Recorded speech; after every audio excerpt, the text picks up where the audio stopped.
আজকের এই ব্লগে দেখব চট্টগ্রাম ঐতিহ্যবাহী জব্বারের বলি খেলার ফাইনাল খেলা এবং জানবো এই বলি খেলার ইতিহাস সম্পর্কে আর ঘুরবো এই বৈশাখী মেলা।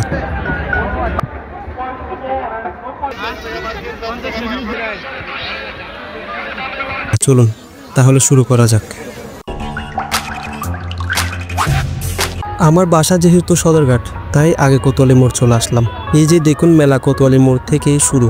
চলুন আমরা মেলা পরে ঘুরবো, আগে বলি খেলায় যাই। বলি খেলাকে কেন্দ্র করে লালদিঘি ময়দানের আশেপাশে প্রায় 3 কিলোমিটার জুড়ে বৈশাখী মেলার আয়োজন করা হয়, কোতোয়ালি মোড় থেকে আন্দুকিলা মোড় পর্যন্ত, এবং এর ভিতরেই এই বিশাল মেলা আয়োজন করা হয়। এই মেলা বৃহত্তর চট্টগ্রামের সবচেয়ে বৃহৎ মেলা। এই মেলাকে বৈশাখী মেলা হিসেবেও আয়োজন করা হয়। যে পরিমাণ মানুষের ভিড়, কোতোয়ালি মোড় থেকে আমার লালদিঘির ময়দানে আসতে অনেক সময় লেগেছে। জব্বারের বলি খেলা এই লালদিঘির ময়দানেই প্রতি বছর আয়োজন করা হয়। দেখুন গাইস কি পরিমাণ মানুষ। চট্টগ্রামের লালদিঘি ময়দানে প্রতি বছরের 12ই বৈশাখে এই বলি খেলা অনুষ্ঠিত হয়।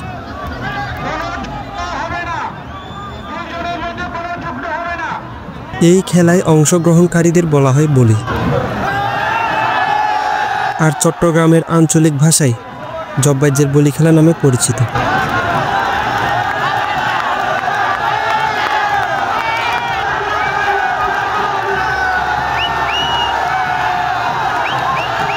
(1909 সালে চট্টগ্রামের বদরপাট্টি এলাকার স্বনামধন্য ব্যবসায়ী আব্দুল জব্বার সওদাগর এই প্রতিযোগিতার সূচনা করেন। তার মৃত্যুর পর এই প্রতিযোগিতা জব্বারের বলি খেলা নামে পরিচিতি লাভ করে। জব্বারের বলি খেলা একটি জনপ্রিয় ও ঐতিহ্যমণ্ডিত প্রতিযোগিতা হিসেবে বিবেচিত।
আজকে 2025 সালে চ্যাম্পিয়ন কে হবে এই ফাইনাল লড়াইয়ের মাধ্যমে জানতে পারবো। মানুষ কোথা থেকে পর্যন্ত খেলা দেখতেছে দেখুন।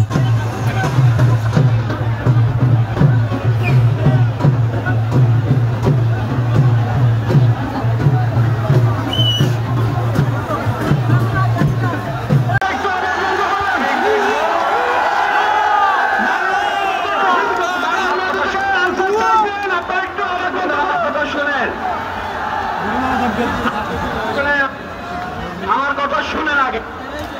এখন মাননীয় মেয়র মহোদয়, যদি ওনারা কাউকে কেউ খেলতে না পারে খেলা হবে।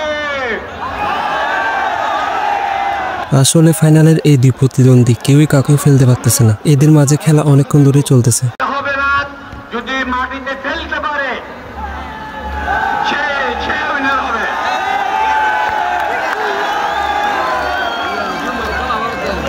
এমনিতে নিয়ম হচ্ছে একজন আরেকজনের পিঠ মাটিতে লাগানো, কিন্তু এখন খেলাটা অনেক লং হয়ে যাচ্ছে এবং অন্ধকারও হয়ে যাচ্ছে, যার কারণে শুধু ফেলতে পারলেই হবে, মাটিতে পিঠ লাগাইতে হবে না।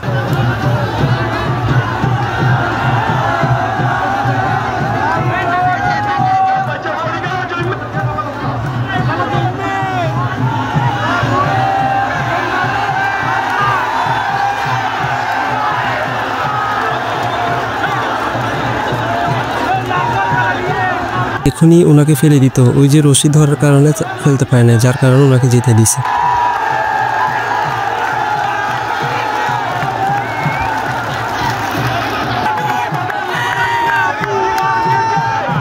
উনি কুমিল্লা থেকে আগত, উনি এবার 2025 সালের চ্যাম্পিয়ন।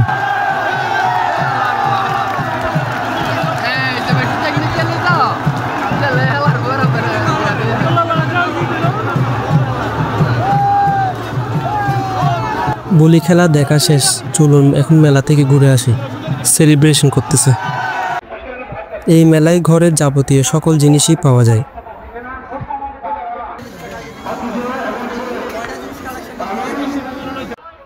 বেতের জিনিস, দোলনা দেখতেই পাচ্ছেন এবং ঘর সাজানোর যাবতীয় জিনিস দেখা যাচ্ছে। এই ধরনের আরো অনেক ধরনের লাইটও পাওয়া যায়। এই মেলায় সবচেয়ে বিখ্যাত হলো এই ঝাড়ু আর হাত পাকা। অনেকেই 1 বছর অপেক্ষা করে থাকেন কখন বলি খেলার মেলা আসবে আর এই ঝাড়ু এবং হাত পাকা কিনে নিয়ে যাবে, কারণ এই মেলার ঝাড়ু এবং হাত পাকাগুলো অনেক ভালো মানের হয়। এইগুলো আসে বিভিন্ন জেলা উপজেলা থেকে, যেমন রাঙামাটি, খাগড়াছড়ি এবং বিভিন্ন গ্রামে থেকে। মাটির যাবতীয় জিনিস।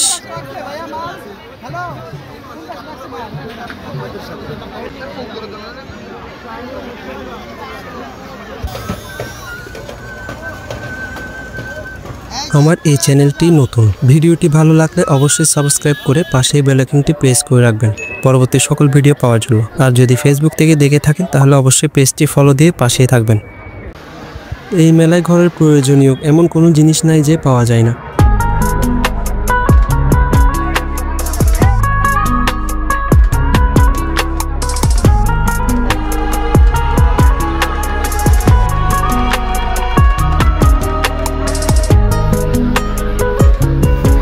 এইগুলো মেলায় না থাকলে মেলা বলে মনে হয় না।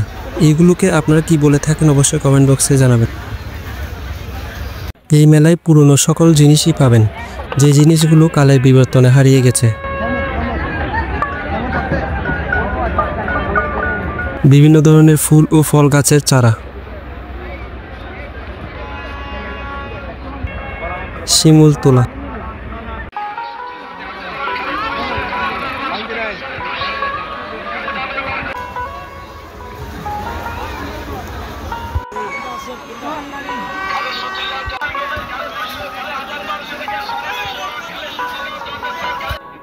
Cricket bat. ছোটবেলায় এই মেলায় আসলে একটা ব্যাট অবশ্যই কেনা হতো প্রতি বছর। ইউনিক একটা জিনিস দেখলাম, দেখুন খুবই সুন্দর।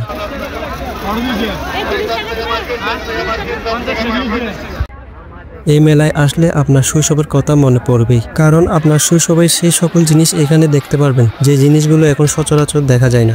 এই মেলা আসলে আগে এলাকায় এই ছোট গাড়িগুলোর জন্য থাকা যেত না, এই গাড়িগুলোর আওয়াজের জন্য। প্রত্যেক বাচ্চা এগুলো নিতই, কিন্তু এখনের বাচ্চাদের কাছে এগুলো তেমন দেখা যায় না। তবে আগে এই গাড়িগুলো অনেক জনপ্রিয় ছিল। প্রত্যেক মেলার কমন এই রাইডগুলো।